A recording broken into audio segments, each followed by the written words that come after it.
evening, everyone. It's Game 6 of the Western Conference semis as Detroit looks to board a plane in California while Chicago hopes to stay alive in the Stanley Cup playoff hunt. Without some frustration, Red Wings fans hit the links. With several major golf tournaments happening around the country, it was finally nice enough outside to play a few rounds of golf right here in the UP. Golfers are getting back onto the course a little later than expected.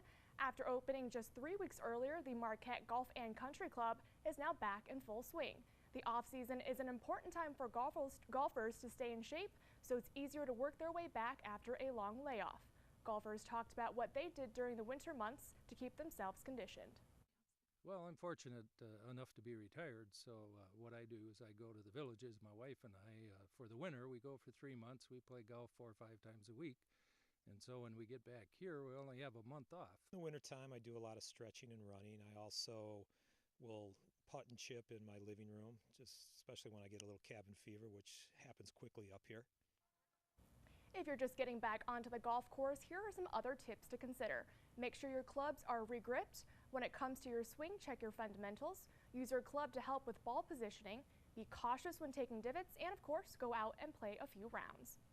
Is the Kingsford and Gladstone game, as Kingsford in the third inning, Brian Johnson will go for a 2-run single, leading that one 3-1. Later in the 7th, it's Austin Burdock with a 2-run double, taking that one 5-1 as Kingsford wins this game. For more sports scores and highlights, don't forget to check out our website at uppermichigansource.com.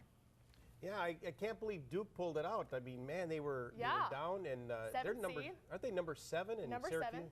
Syracuse is number 1. Yep. Boy. Yep, I know. How'd the Brewers do today? Well, let's talk about the Red Wings. What happened to the Red Wings? I know. The Red Wings just kind of folded. They were doing so good, and then they just let it slip away. I think they played sloppy there. I know they did. Yeah. But, Game 7. We'll see what they can do in Chicago to wrap it up. Yep. All right, thanks a lot, Lily. Coming up, bragging rights for being the first person down the hill chasing the cheese. You'll want to see this. It's next. But first, here's Jay Leno.